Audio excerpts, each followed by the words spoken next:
It is 6:30 in the morning now, Sunday morning, and we are ready for departure. I don't remember how many kilometers we came here with yesterday. It was probably some 250 or something. But you see, last night it's been charging on Shuko, so it's getting close to full, and that's good. So that means the next stop, the first supercharger stop. Oh, whoa! Let me see. Let me take a look here. Places. Storjord. So we have 322, 118. So that means we should arrive there with about 200 kilometers, which means only one short pit stop, and then we can go straight to the next one, which is in Mosjøen. Yeah.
We are at the first supercharger today, which is Storjord. I did a calculation now to figure out how many watt-hour per kilometer this car uses for typical, and it turns out to be 193 watt-hour per kilometer. That's a bit unusual, but anyway, okay. So now I know how to calculate the range I need. 212, we're doing a quick pit stop here. You see, next destination is Mosjøen, which is 200 kilometers from here. Weather is supposed to be okay, so I actually have just enough juice now to get there, but just gonna go to the restroom and stuff. And the stop here should be only 5 minutes.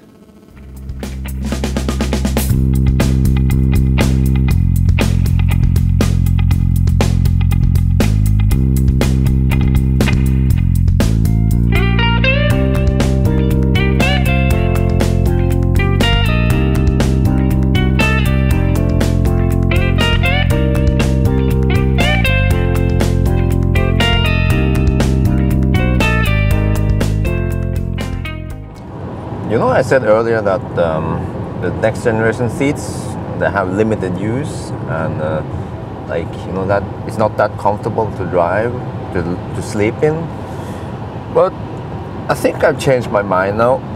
Because right now we are on the southern side of Saltfjellet, where the road is windy, twisty, and it just makes perfect sense here. Yeah, the next generation seats, they give you good side support when you are doing the turns.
We are at the supercharger in Mosjøen. We came here with pretty empty battery, but that's good because then the charging speed is very high. It's like, let's see how much. I'll show you here. Ambition units. You see, getting 113 kilowatt actually. It's not too far from 85 pack, but this one drops pretty fast. So yeah, like I said earlier, it's about like 17 to 22% slower than 85. But anyway, the next destination is in Grong, which is 191 kilometers from here. And with the rain outside, we should have some extra energy. So let me see. Last leg, I averaged 206. Yeah, let me see. I'm doing calculation here. 191, 100. Okay, I should charge to at least 200 kilometers. But we're not crossing any mountains anymore. So yeah, a little stop here. Let me see. Oh yeah, 114. Well, I mean, the speed at the bottom is still pretty impressive. Yeah, very close to the 85.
Món cho nào món nước vàng nước vàng okay.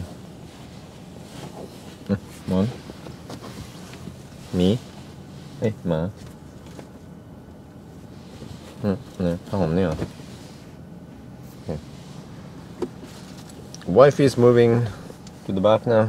Yeah, she's gonna sleep there. Anyway, we are at the supercharger in Grong. Again, you see here we're getting okay speed, yeah, the supercharger. So I prefer setting it to distance. Alright, statistics so far. We started off 6:40 this morning, and we've been traveling for a little over 6.5 hours now. And average speed, including charging time, is about 78 kilometers per hour. Yeah, so because that's because we had a buffer in the beginning, but every time we stop at the supercharger and charge, the average speed will drop, and then when we start driving in, it will go up. So the target is 17 hours in. I mean it's 1,200 kilometers in 17 hours, and that should equal to almost 71 kilometers per hour, including charging time. But we have to pick up something in on the way there.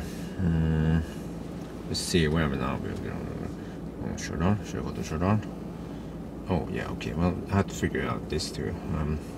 But pick up something in Trondheim, and that could take extra time. But I will subtract that from the total time because I want to compare this trip with a Millennium Falcon trip a month ago.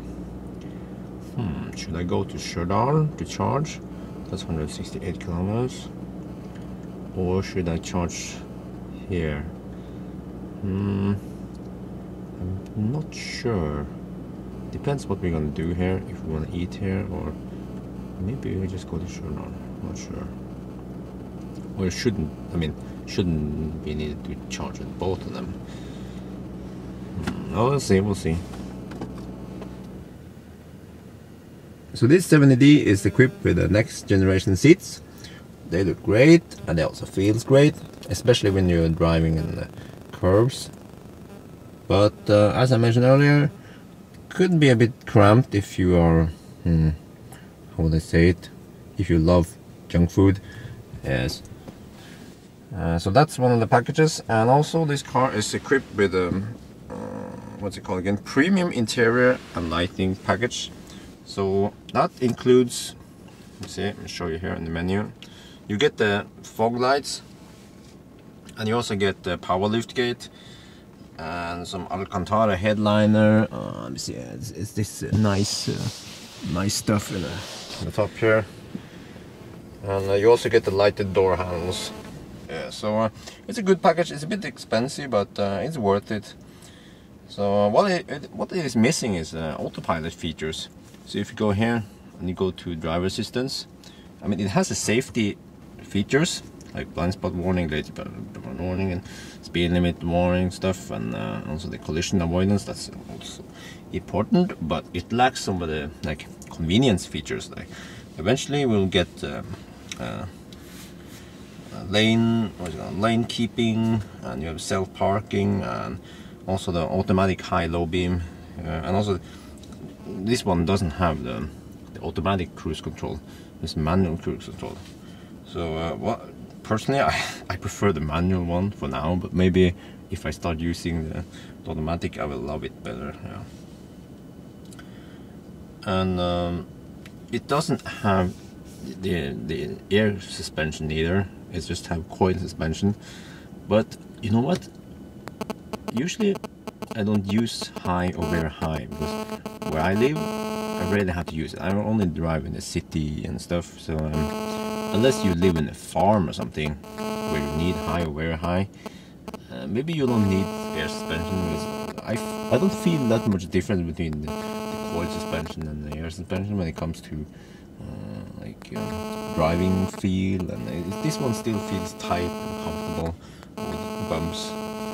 And also when you use low on air suspension, I done some tests, you don't really save that much energy by using low. You might save 1 or 2%, but you can save more by just lowering your speed a little bit. So and this one doesn't have the sound package. So you see here, it doesn't have sound package, but it still have DAB, and you can use internet radio, and it plays loud enough. The only thing is lacking is a little bit of deep bass, because it doesn't have this subwoofer, and I'm not sure if the elements are the same or something, but I think it has a weaker amplifier. But the advantage is that you have actually a small room in the back, an extra room, where the subwoofer is supposed to be. And the car doesn't have what they call sub-zero weather package either, or the cold weather package, whatever I would like to call it. That one includes rear seat heaters. The front seat heaters are standard equipment, but the rear is extra, and you also get a heated steering wheel, and you also get heated wiper blade, washer nozzle. But then again, I find the front defroster, the standard one. See that you have the vents over here. This one, when I've been driving in winter, in snow and ice, this thing makes wonders. Well, let me switch it off. Okay, yeah, so usually that will save me more than the heated wipers or anything. And as for heated rear seats or steering wheel, as long as you use preheating, you open from the app and preheat like half an hour, and there's not really need for it. And also another bonus is that if you preheat your car, you will spend less energy in the start. because the car will be heated up, but the battery will be nice and warm and all that. So let me see. I'm gonna go outside and show you the rest. But oh, shit, it's raining. Oh, well. Let's see. So you see, this car is. Right, I'm gonna do a little trick here. There, so the heater keeps running. This one is the titanium metallic color. It looks really nice. It looks different because it's a new color, so not many people have it yet. It costs $1,000 extra, but if you like the color, it's worth it. And the wheels are just a standard 19-inch wheels with Pilot Sport 3. So I have the Goodyear Eagle RSA2. It's more or less standard, and the reason why I use them is that because they cost less. You can buy them like second hand for 1/3 of the price new. So, but my impression is that the Pilot Sport, they are grippier, they are better. So especially in the wet. So this one in combination with the dual motor is awesome. Let me show you the front trunk. Because it's a dual motor, it has less space in the front trunk, but that's fine. But you still have the same humongous, huge trunk in the back. Let me show you here. And also power lift gate is part of the interior package. I always appreciate that. So here's the thing I was talking about. The subwoofer. Okay. The subwoofer is supposed to be here on the sound package, and here you can fit a big, well, not a big bag, a small bag or something, or a backpack or something. See, that's my Steadicam, which I never use. So that one fits nicely in there. And because this one doesn't have the child seats, you actually have a nice room here at the bottom. You could put a bag or something there. Yeah. And one thing, this one doesn't have a panorama roof. But you know what? The panorama roof, well, as for us, we rarely open the panorama roof because I'm allergic to pollen, so I figured out actually that we rarely use the panorama roof, and we also cover it up with that foam. So one reason to use the panorama roof is that it comes with that holder if you want to put your skis or something on top of it. But you see, this one doesn't have that extra. If you want to use whatever they call whisk bar, so that's an advantage for the panorama roof. But the headroom without panorama roof is still very good. Let me show you here. You see, there's like a dip. Well, here. So, and also the back is pretty good. And I noticed that when we are driving in tunnel, it's better noise proofing in this one than in the glass version, because the glass tend to reflect some of the high frequency noise. Well, this one is dead silent. And also in the winter, you don't get that cold chill from above that you do. So when you have to consider whether you need panorama roof or not, but it's not a must. That one has it, by the way. I'll show you. Yeah, that's really common. This one also has the red calipers. This is probably some 85 or something. Can you see? Here, this was what I'm talking about. To mount stuff. What's this? It's a P85. Oh, a classic one. Oh, awesome. With a spoiler also. Yeah. All right. I think we're gonna hang out here for a little bit, and then we are good to go.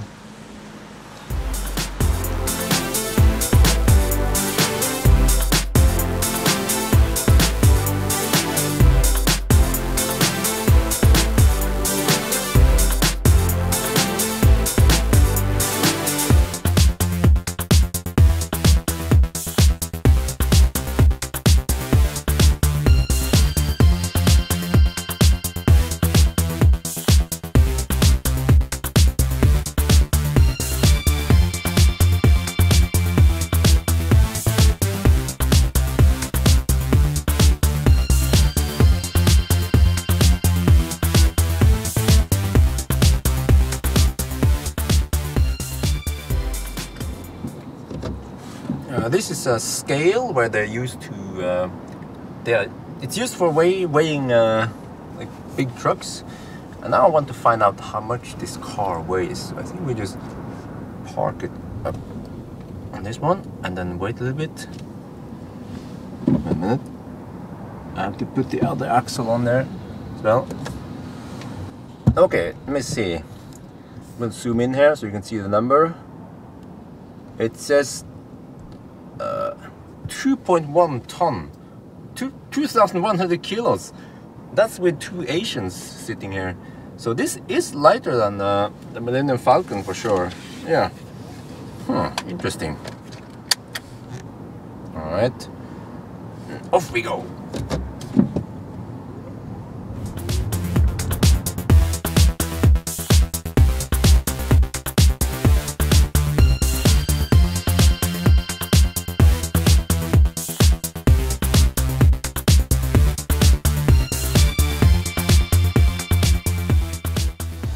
We are now at the supercharger in Klett, so we're gonna juice up here before entering Østerdalen, Alvdal. So I just pick up an item. I'll show you here. Oh, gee, okay, over here. What? Okay, this is weird. Okay, can you see? This thing. It's a bathtub, but it's a small one. It's a small bathtub. It actually fits in there in the back. Yeah. I don't know if you can see it. Yeah, and this is like a foot stand for it. So that's fine.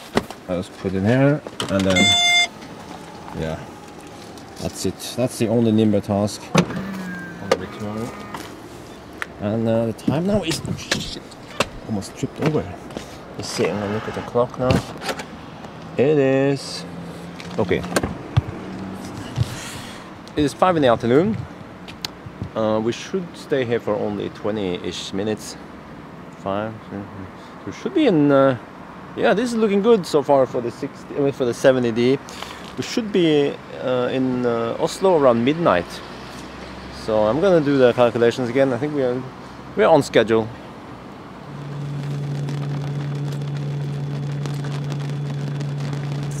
We are actually good to go.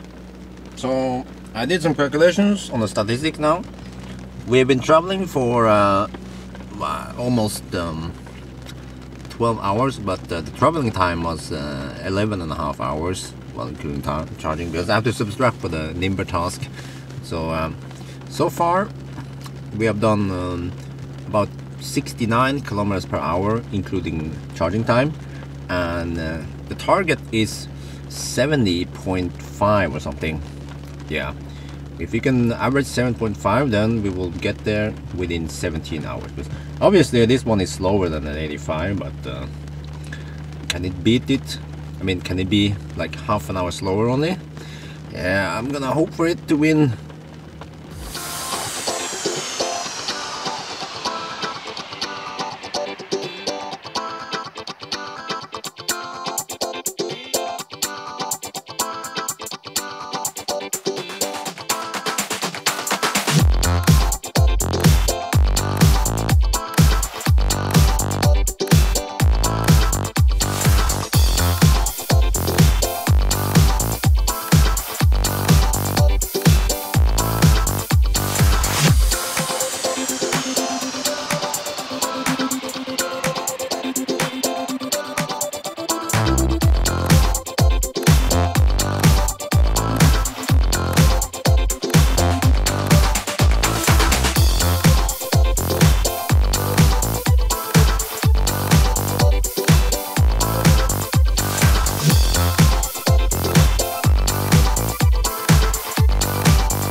Finally, we are at the supercharger in Alvdal, and we are charging.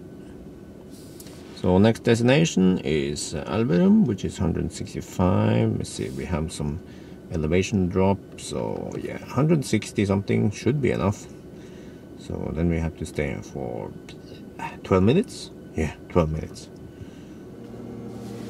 Alright, so we charged more than enough, 200 kilometers, 165, so we probably arrive there with 50 kilometers left or something. So I recalculated the stats. So far we have done about 70 kilometers per hour, so looking good. Yes, next leg is gonna be fast, and then the last leg should be even faster.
Alright, final supercharger for tonight, Elverum. We are looking pretty good. See, it's about 10 and we should stay here for only 20 minutes. And then we'll head for Oslo. So we should be in Oslo around midnight. So that means we should be able to finish this trip within 17 hours. Yeah, let's see then what happens when you get there. If that's true, then this car is pretty impressive. Yeah, the 70D.